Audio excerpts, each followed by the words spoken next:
Now, today I have a wonderful, intriguing guest, and her name is Jerry Toner. She is a YouTuber and an artist. Welcome, Jerry, to the program today.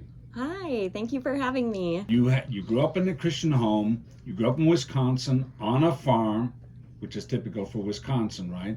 And then you went to college, but something happened that inspired you to start doing your own YouTube channel. When I went off to college, I kind of leaned away from faith and was really acting out of my flesh. And I still believed in God, but I wasn't in good relationship with him. I think I just had the freedom to be away from my Christian faith growing up, that it wasn't something that was very solid in me as an adult, and I kind of just went off and explored my own. In my mid-20s, I went through a life-altering event, and I really categorized that as something that changes the narrative and flips our life upside down, whether that's divorce, death, illness, or some overwhelming loss. And for me, it really kind of halted my life. I felt like I had been driving and hit black ice, and I was spinning out of control, and I didn't really know what direction I needed to go. Like, I was staring at all these foreign signs, and I'm like, I don't know what to do with my life. And that made me really, really start to reflect on where God was at that point in my life, and really started to take my faith more seriously and trying to understand the things that I was going through. You're listening to Ministry Connections on AM980 The Mission, where we give you a better look at local ministries or churches in the area. And my very intriguing guest today is Jerry Toner. She is a YouTuber and an artist. Now, you know, your name is Jerry Toner. Why are you Jerry January on YouTube? Yeah, so after I went through that life transition, there's a big thing in radio to have a radio name. And I always played around with January because January is the month of the year that everybody wants to go through change. They make decisions to change their life. And for me and many of the people that have gone through some kind of suffering, that change happens any season of the year. And so January became almost like it's always January. So you went through a life transition. What encouraged you further to go forward? Was there a connection that you just wanted to help other people? What happened there? Yeah, I think I went through a period of my life when my life was flipped upside down, where I needed to be served. And that sounds selfish, but I think when people are going through those difficult times, they might not realize that they're going to need a helping hand through that. And throughout my experience, I had so many people reaching out. And the interesting thing about it is it's people I didn't expect.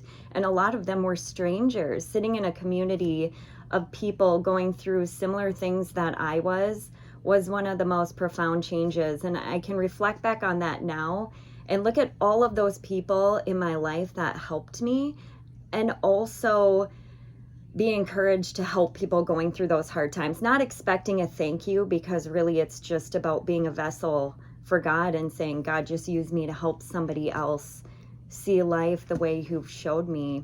Sometimes we think we're alone. So when we're going through that process, it's nice to hear that somebody else has gone through something similar.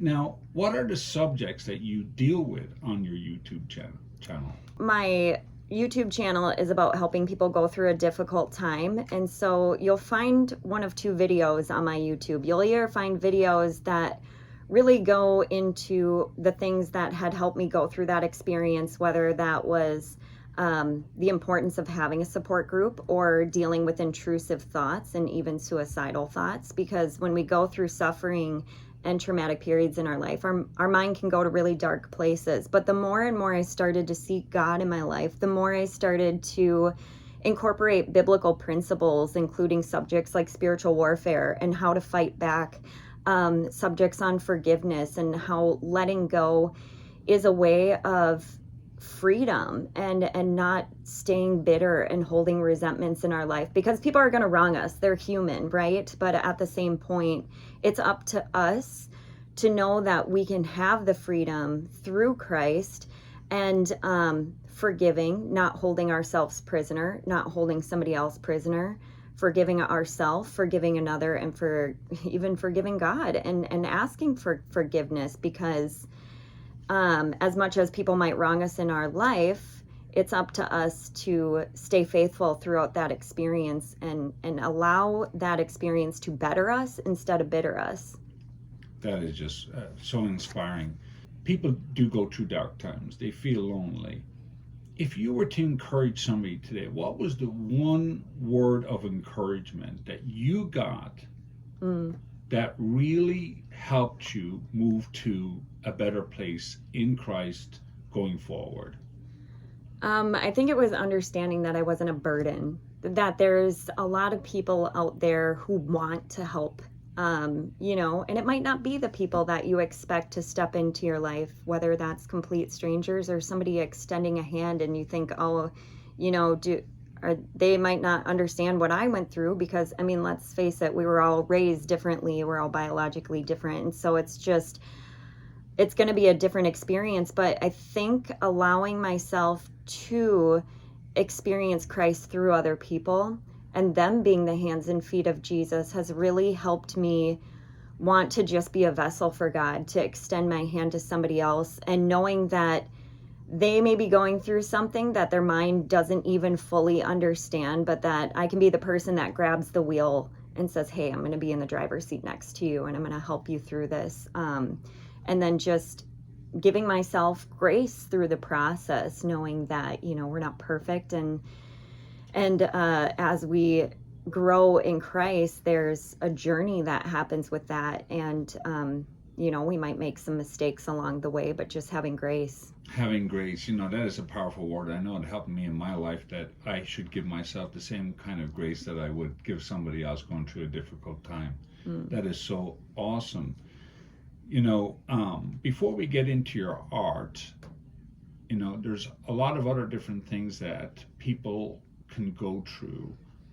The one word that you just said there, that you're not a burden. We live in the Midwest especially. We have some American ideas that we should be always self-reliant, but there are times that we really need somebody else.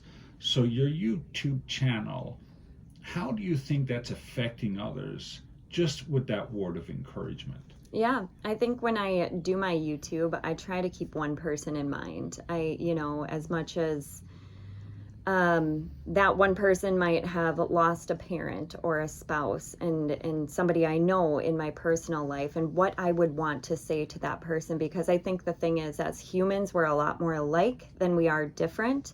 And we all need to hear those words of grace. There's one proverb that I always like to keep in mind when I'm talking somebody through a difficult time, and that's Proverbs 16:24.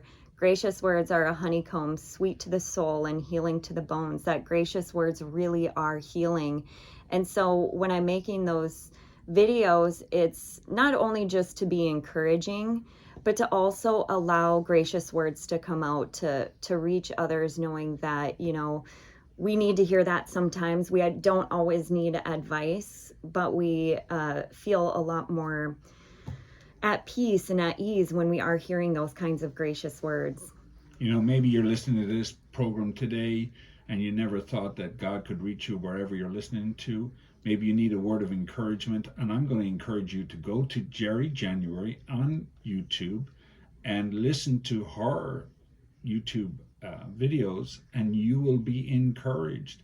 Now, we have 2 minutes left, so tell us a little bit more about your other outlet, art. Tell us a little bit more about that. Yeah, so I discovered art. I dabbled in art in my youth. You think about a kindergarten class and you ask who's an artist, everybody raise their hands. And then in 5th grade, a handful of people raise their hands. But as an adult, I think it's really important to have good outlets where you're keeping your hands busy. I know that was important for me to stay busy during the nighttime, because I wasn't out doing a bunch of chaotic things or destroying my life. I really wanted to use art as a way to express myself. And we know that we have a God who is a creator, and that's part of us. We were made in his likeness, and we can use that to just express love or pain or joy in any way, shape, or form through art. You can hear Ministry Connections each week on Monday, Wednesday, and Friday at 1:30 p.m. If you have a local ministry or church that you would like us to highlight, please call the station or email us at comments@salemtc.com.